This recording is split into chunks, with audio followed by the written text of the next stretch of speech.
ओम शांति।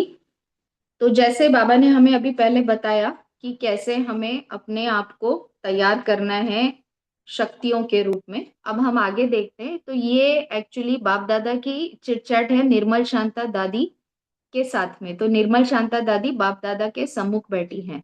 तो हम जानते हैं कि निर्मल शांता दादी जो है वो कलकत्ता जोन की इंचार्ज थी। तो इसीलिए बाबा यहाँ पे सेवा कैसे करनी है और उसके लिए क्या गुण जरूरी है उसके बारे में गाइडेंस दे रहे हैं। तो कलकत्ता में सर्विस का साधन तो स्थापन कर लिया, लेकिन जैसे सर्विस का साधन की स्थापना की है, वैसे पालना का रूप अभी विस्तार को पाना चाहिए। तो बाबा क्या बोल रहे हैं कि सर्विस का साधन स्थापन करना एक चीज होती है, लेकिन उसमें पालना भी करना जरूरी है। सिर्फ साधन स्थापन करके रख दिया तो फायदा नहीं है। कलकत्ते में म्यूजियम द्वारा सभी आत्माओं को कैसे शांति का वरदान प्राप्त हो सके। तो कैसे वहां जो म्यूजियम है कलकत्ता का, उसके द्वारा आत्माओं को शांति का वरदान कैसे देना है उसके बारे में बाबा आगे बताते हैं। क्योंकि कलकत्ता में अशांति ज्यादा है ना, तो बाप दादा जानते हैं कि उस जोन में जो है रायट्स और बाकी सब चीजें जो है वो ज्यादा होती हैं। इसीलिए बाबा कह रहे हैं कि वहां पे अशांति ज्यादा है। तो इतना आवाज फैलना चाहिए जो गवर्नमेंट तक यह आवाज जाए कि इस स्थान द्वारा शांति सहज प्राप्त हो सकती है। गवर्नमेंट द्वारा शांति दल के रूप में ऑफर हो सकती है। तो बाबा क्या कह रहे हैं कि जो साधन वहां पे आपने बनाए हैं उसके द्वारा ऐसा कार्य करो कि गवर्नमेंट की भी आंखों में आना चाहिए कि ये शांति दल है जो हमें सच्ची शांति दे सकते हैं। तो आज की डेट में तो हम देखते ही हैं कि कहीं पे भी अगर कोई शांति का आह्वान हो तो वहां पे बहुत जगह पे बाबा के बच्चों को बुलाया जाता है। तो ये बलिहारी है बाप दादा और उनके बच्चों की। जैसे जेल आदि में भाषण के लिए ऑफर करते हैं, क्योंकि पाप आत्माओं को पुण्य आत्मा बनाने का साधन है, तब निमंत्रण देते हैं। तो बाबा जेल का एग्जाम्पल क्यों दे रहे हैं? क्योंकि जेल में बाबा के बच्चे जाके क्या करते हैं, उन्हें अच्छे जीवन का रास्ता बताने की कोशिश करते हैं। तो उसकी वजह से क्या है, वहां पे उनको बुलाया जाता है। ऐसे ही कहाँ अशांति होगी तो यह शक्ति दल शांति दल समझा जाएगा। तो बाबा ने क्या कहा कि आप शक्ति भी दे सकते हो और शांति भी दे सकते हो, क्योंकि बाबा ने हमें अभी पहले ही बताया कि हमारी जो योग बल है, हमारा जो याद की यात्रा है, उससे हम शक्तिशाली भी बने हैं। और शांति तो हमारा बाप शांति शांति का सागर है, तो हम है ही शांत स्वरूप। ऐसी भी गवर्नमेंट द्वारा ऑफर होगी तब तो आफरीन गाई जाएगी। तो बाबा ये बता रहे हैं कि आज की डेट में जो हो रहा है वो बाबा ने हमें पहले ही बता दिया था। ऐसा कुछ प्लान बनाओ जो आवाज फैले चारों ओर। अशांति के बीच यह शांति दल सेफ्टी का साधन है, यह तुम प्रसिद्ध हो जाएंगे। तो सब जगह अशांति होगी तो उस समय क्या होगा कि आत्माओं को ये एहसास होगा कि अगर शांति चाहिए तो बाबा के घर चलो। जैसे भट्टी के प्रोग्राम का गायन है, आग जलते हुए भी वह स्थान सेफ्टी का साधन रहा। तो ये हम लोग प्रैक्टिकल में जब फॉरेन में बॉम्ब ब्लास्ट वगैरह हुए थे अभी वॉर के दौरान, तो हमने देखा कि बाबा के घर कैसे उतने बॉम्ब ब्लास्ट में अर्थक्वेक्स में भी सेफ रहे। तो ये बाबा हमें पहले ही बता चुके हैं। चारों ओर आग होगी लेकिन यह एक ही स्थान शांति का है, ऐसा अनुभव करेंगे। इसी स्थान से ही हमको सेफ्टी व शांति मिल सकती है, यह पालना का कर्तव्य बढ़ाओ। तो बाबा ने क्या कहा, एक है स्थापना का और दूसरा है फिर ये पालना का। तो स्थापन तो कर लिया है ना, सेंटर्स बन तो गए, लेकिन फिर पालना कैसे करनी है वह तब होगा जब कोई एक स्थान बनाओ जो विशेष अभ्यास का हो। तो विशेष अभ्यास कौन सा? योग का बाबा कह रहे हैं। तो जिसमें जाने से ही ऐसा अनुभव करे कि ना मालूम हम कहाँ आ गए हैं। तो बहुत सारी आत्माओं का ही अनुभव हम सुनते हैं कि बाबा के कमरे में जाने के बाद या मधुबन जाने के बाद में वो बोलते हैं कि स्वर्ग आए जैसा लगा। तो क्यों लगता है? क्योंकि वहां पे इतनी बाबा की महारथी आत्माओं का बाप दादा के साथ में जो योग बल है वो काम करता है। तो स्थान भी अवस्था को बढ़ाता है। तो बाबा क्या बोल रहे हैं कि क्यों स्थान को स्ट्रांग बनाना है? क्योंकि स्थान आपकी अवस्था को, जैसे हम पांडव भवन में जब जाते हैं तो हमें फरिश्ता बनने में मेहनत नहीं लगती है, क्योंकि वहां पे ऑटोमेटिकली ब्रह्मा बाबा ने जो अंतिम स्वरूप अपना धारण किया, फरिश्ता स्वरूप, वो उस धरणी से किया, इसलिए हमको वहां जाते ही अपने आप फरिश्ता बनने का एहसास होता है। तो इसलिए बाबा एग्जाम्पल दे रहे हैं, मधुबन का स्थान ही स्थिति को बढ़ाता है ना। तो हम सब इसके प्रैक्टिकल अनुभवी हैं। तो ऐसा कोई स्थान बनाओ जो कभी भी परेशान दुखी आत्मा हो, चिंता में डूबी हुई हो, तो वह आने से ही महसूस करे कि हम कहाँ आ गए, है ना। तो प्रैक्टिकल अनुभव, जैसे बाबा बोलते हैं 1 सेकंड का भी शांति का अनुभव करेंगे तो आपको दुआएं देंगे। ऐसा प्लान बनाओ। अपने को सफलता मूर्त समझते हो? बाबा हमसे सवाल पूछ रहे हैं कि क्या आप अपने को सफलता मूर्त समझते हो? सफलता मूर्त बनने के लिए मुख्य कौन सा गुण धारण करने से सफलता मूर्त बन जाएंगे? तो बाबा हमें यहाँ पे सफलता मूर्त बनने के लिए कौन सा गुण चाहिए उसके बारे में बता रहे हैं। तो सफलता मूर्त बनने के लिए मुख्य गुण चाहिए सहनशीलता, है ना। तो ये बाबा हमें बहुत बार मुरलियों में सुनाते हैं कि सहनशीलता का गुण कितना ज्यादा जरूरी है। तो सबसे ज्यादा सहन तो ब्रह्मा बाबा ने किया, फिर मम्मा ने किया, है ना। तो हमको भी उनके ही नक्शे कदम पे चलना है। सहनशीलता और सरलता कोई भी कार्य को सफल बना देंगी। तो क्या होगा, अगर हम सहनशील बनेंगे तो हमें क्या आ जाएगी, सरलता आ जाएगी, और फिर क्या होगा, कोई भी कार्य हम करेंगे तो वो सफल हो जाएगा। जैसे कोई धैर्यता वाला मनुष्य सोच समझकर कार्य करते हैं तो सफलता प्राप्त होती है, वैसे ही सहनशील जो होते हैं वह अपनी ही सहनशीलता की शक्ति से कैसे भी कठोर संस्कार वाला हो व कैसे भी कठिन कार्य हो, उनको शीतल बना देते हैं व सहज कर देते हैं। तो बाबा ने क्या बताया एडवांटेज, कि अगर हम में सहनशीलता की शक्ति है तो क्या हो जाएगा, कोई कठोर संस्कार वाला हमारे सामने आएगा तो हम क्या करेंगे, अपनी सहनशीलता से उसको शीतल बना देंगे, है ना।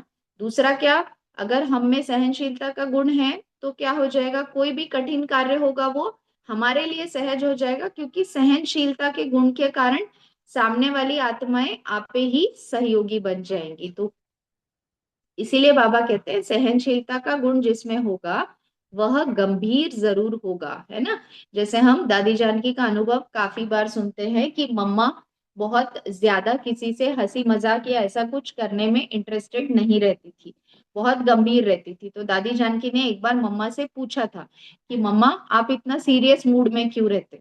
तो मम्मा ने कुछ भी नहीं कहा था, सिर्फ ऐसे देख के दृष्टि दी, और दादी जानकी को इसका एहसास हो गया कि मम्मा हमेशा जो बाबा के साथ में गहराई में अपने चिंतन में रहती थी उसकी वजह से उनमें वो गंभीरता का गुण ऑटोमेटिकली था। इसीलिए हमको भी गंभीर बनना है। बाबा कहता है रमणीकता और गंभीरता का बैलेंस होना चाहिए। तो हमें अपने अंदर इस गंभीरता के गुण को जरूर धारण करना है। जो गंभीर होता है वह गहराई में जाने वाला होता है, और जो गहराई में जाने वाला होता है वह कोई भी कार्य में कभी घबराएगा नहीं। तो क्यों बाबा ने इसको लिंक किया, क्योंकि अगर हम सहनशील रहेंगे तो हम क्या हो जाएंगे, सरल होकर गंभीर मूर्त हो जाएंगे। गंभीर मूर्त होने की वजह से क्या होगा, हम किसी भी कार्य के या किसी भी संस्कार की गहराई में जा सकेंगे और उसको पूरी तरह से समझकर कार्य को सफल करने के रास्ते निकालने के लिए बाबा के निमित्त बन जाएंगे। क्योंकि हमारे अंदर कौन सा गुण आ जाएगा, निडरता का गुण आ जाएगा, क्योंकि हमें ये याद रहेगा कि बाबा मेरे साथ हैं। गहराई में जाकर सफलता प्राप्त करेगा। सहनशीलता वाले बाहर मुक्ता के वाइब्रेशंस को ही नहीं, लेकिन मन के संकल्प भी जो उत्पन्न होते हैं उन संकल्पों की उत्पत्ति को देखकर भी घबराएंगे नहीं। तो ये बाबा हमें अपनी पर्सनल पुरुषार्थ के लिए समझा रहा है कि मन में कभी अगर कोई गलत संकल्प आ भी जाता है तो उसे देखकर हमें घबराना नहीं है, बल्कि बाहर मुक्ता के जो गंदे वाइब्रेशंस है या नेगेटिव वाइब्रेशंस है उनको चेंज करते हुए अपने भी मन के अंदर के वाइब्रेशंस को चेंज करना है, बल्कि घबराना नहीं है। अपनी सहनशीलता से सामना करेंगे तो क्या हो जाएगा, सहनशील होने की वजह से हम सामना कर पाएंगे। और सहनशीलता के गुण वाले की सूरत क्या दिखाई देगा, तो बाबा पूछ रहे हैं कि उनकी सूरत कैसी दिखाएगी, जो सहनशील आत्मा है उसकी सूरत में क्या फर्क होगा। तो जिसमें सहनशीलता का गुण होता है वह सूरत से सदैव संतुष्ट दिखाई देता है। तो बाबा हमें हमेशा क्या बोलते हैं कि सहनशील आत्मा ही संतुष्ट हो सकती है और संतुष्ट मणि ही बाबा का मस्तक मणि बन सकता है। इसीलिए बाबा ने कहा कि वह क्या करेंगे, उनके नैन चैन कभी भी असंतुष्टता के नहीं दिखाई देंगे। तो जो स्वयं संतुष्ट मूर्त रहते हैं वह औरों को भी संतुष्ट बना देंगे और चलते फिरते फरिश्ता अनुभव होगा। तो ये हमारी अंतिम अव्यक्त स्थिति है जो ब्रह्मा बाबा ने अचीव की, जिसमें हम चलता फिरता क्या बन जाएंगे, फरिश्ता बन जाएंगे। लेकिन उसके लिए पहले क्या बनना है, संतुष्ट मणि बनना है। सहनशीलता बहुत मुख्य धारणा है। जितनी सहनशीलता अपने में देखेंगे उतना समझो स्वयं से भी संतुष्ट है, दूसरे से भी संतुष्ट है। संतुष्टता होना माना सफलता पाना। तो अगर हम खुद से संतुष्ट हैं तो हम औरों को संतुष्ट करेंगे तो क्या हो जाएगा, सफलता तो हुई पड़ी है। जो कोई भी बात को सहन कर लेता है तो सहन करना अर्थात उसकी गहराई में जाना, है ना। तो सहन करना अर्थात उसकी गहराई में जाना मतलब क्या, कि अगर कोई बात को हमको सहन करना पड़ रहा है तो हम लोग ड्रामा के जो हमारे पट्टी पे बाबा ने हमें चलने को बोला है तो उसको याद करके क्या याद करें कि मेरा ही कोई कार्मिक अकाउंट क्लियर हो रहा है। तो फिर सामने वाली आत्मा की तरफ से या कोई परिस्थिति की तरफ से हमारा पेपर आ भी रहा है तो हम क्या करेंगे, हम अचल अडोल रह सकेंगे। और इसलिए हम क्या कर सकेंगे, गहराई में जाके बाबा के साथ में कंबाइंड रहे अपने आप को शक्तिशाली बना सकेंगे। जैसे सागर के तले में जाते हैं तो रतन लेकर आते हैं। तो बाबा हमेशा हमें क्या बोलते हैं कि बाबा सागर की गहराई में जितना ज्यादा डुबकी लगाओगे उतने आपको ज्ञान रतन, शक्तियों के रतन मिलते जाएंगे। ऐसे ही जो सहनशील होता है वह गहराई में जाते हैं जिस गहराई से बहुत शक्तियों की प्राप्ति होती है।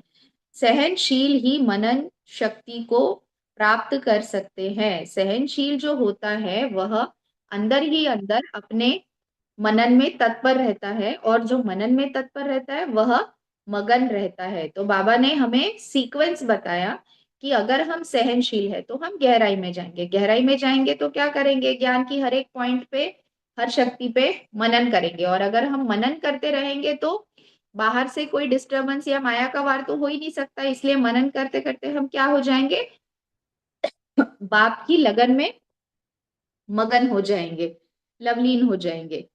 तो सहनशीलता बहुत आवश्यक है। उनका चेहरा ही गुणमूर्त बन जाएगा। तो क्या हो जाएगा, चेहरा कैसा बन जाएगा, गुणमूर्त बन जाएगा। क्योंकि संतुष्ट मणि बने तो बाबा काफी बार मुरली में क्या बोलते हैं कि संतुष्टता के साथ बाकी गुण आपे ही आ जाते हैं। सहनशीलता की धारणा पर इतना अटेंशन रखना है। तो आज से आगे हमें इस बात का अटेंशन रखना है, अंडरलाइन करना है कि सहनशील बनना ही है। सहनशील ही ड्रामा की ढाल पर ठहर सकता है। तो बाबा ने अभी थोड़े देर पहले क्या बोला था कि वो गहराई में जा सकता है। तो गहराई में जा सकता है मतलब ही कहाँ, ड्रामा की ढाल को पकड़ के ड्रामा की गहराई में जाएगा तो उसको कोई भी रिग्रेशन नहीं होगा। सहनशीलता नहीं तो ड्रामा की ढाल को पकड़ना भी मुश्किल है ना। तो बाबा ने सीधा सीधा कोरिलेशन बताया कि अगर हम सहनशील नहीं है तो हम तभी की तभी क्या करेंगे, रिएक्ट कर देंगे, कोई रिएक्शन दे देंगे, कुछ बोल देंगे, कुछ कर देंगे। तो फिर ड्रामा की ढाल तो छूट गई हमारे हाथ से। सहनशीलता वाला ही साक्षी बन सकता है और ड्रामा की ढाल को पकड़ सकता है ना। तो अगर हम ड्रामा की ढाल को पकड़ेंगे तो क्या हो जाएगा, हम साक्षी बन जाएंगे, है ना। किसी भी चीज को साक्षी स्वरूप होकर देख सकेंगे। ठीक है। तो सदैव इतना अटेंशन इस पर है, बाबा हमसे पूछ रहे हैं कि इतना अटेंशन हमारा अपने आप पर है। सदैव कोई ना कोई गुण सामने देख उनकी गहराई में जाना है ना। तो क्या करना है कि कोई भी गुण हमको अपने को अपने आप में समाते हुए उसकी गहराई में जाके बाप के साथ में मनन चिंतन करना है। जितना जितना गहराई में जाएंगे उतना ही गुण की वैल्यू का पता पड़ेगा। तो जितना हम गुणों को धारण करते जाएंगे, उसकी गहराई में जाएंगे तो पता पड़ेगा ये गुण कितना वैल्यूएबल है। और जितना जिस चीज की वैल्यू का मालूम होता है उतना ही हर गुण को ग्रहण करना व वर्णन करना सहज है। तो बाबा क्या कह रहे हैं कि अगर हमने खुद में उस गुण को, जैसे सहनशीलता बाबा बोल रहे हैं, तो हमने अपने आप में अगर सहनशीलता को धारण किया तो ही हम किसी और के ऊपर अगर इस गुण का उपयोग करना चाहे या उनको सजेशन देना चाहे तो उनको तीर लगेगा। जैसे बाबा क्या बोलता है कि जब तक आपका ज्ञान स्वरूप नहीं है, आपके ज्ञान स्वरूप में योग बल का जौहर नहीं जड़ा है, तब तक आप सामने वाले को असर नहीं कर सकते। इसलिए बाबा क्या कह रहे हैं कि जितना आप गुण की गहराई में जाओगे उतना आप औरों को भी उसे समझा सकोगे। लेकिन एक एक गुण की गहराई कितनी है, यह जो जानते हैं वही इतने वैल्यूएबल बनते हैं। उनका ही गायन है सर्वगुण संपन्न का होता है, अर्थात गुणों के आधार पर ही इतनी वैल्यू है। तो जैसे हम स्थूल रूप से भी देखते हैं कि ब्रह्मा बाबा एक एक हीरे को परखते थे, उसमें से कोई भी दाग है कुछ है तो उसको निकालते थे और उसे वैल्यूएबल बनाते थे। तो वैसे ही अभी हमको सूक्ष्म रूप से आत्मा के रूप में अपने आप को वैल्यूएबल बनाना है, तो क्या करना पड़ेगा, हर एक गुण की गहराई में जाके उसको धारण करना पड़ेगा। और जितना जितना हम वैल्यूज को अपने अंदर धारण करेंगे उतना उतना क्या हम बन जाएंगे, उतना ही वैल्यूएबल बन जाएंगे। और फिर हमारा गायन क्या होगा, सर्वगुण संपन्न। तो जिन गुणों के आधार से इतने वैल्यूएबल बने, उस एक एक गुण की कितनी वैल्यू होगी, ऐसी गहराई में जाना है। और जितना स्वयं को वैल्यू का पता मालूम होगा उतना ही औरों को भी उस वैल्यू से सुनाएंगे। अच्छा, अपने को वैल्यूएबल की लिस्ट में समझते हो? वैल्यूएबल का मुख्य लक्षण क्या होता है? तो बाबा हमें पूछ रहे हैं कि वैल्यूएबल का मुख्य लक्षण क्या होता है। जैसे बाबा ने हमें बोला आप में वैल्यू होगी तो आप दूसरों में डाल सकोगे। तो जैसे बाप दादा को त्रिमूर्ति कहते हैं, वैसे आप एक एक। स्वाति, ये कल लेते हैं क्योंकि फिर वो अलग टॉपिक है ना। अच्छा, तो हाँ। अभी स्टार्ट करूं दीदी? हाँ, अभी स्टॉप करते हैं क्योंकि 5 बज भी गए हैं ना, 2 मिनट।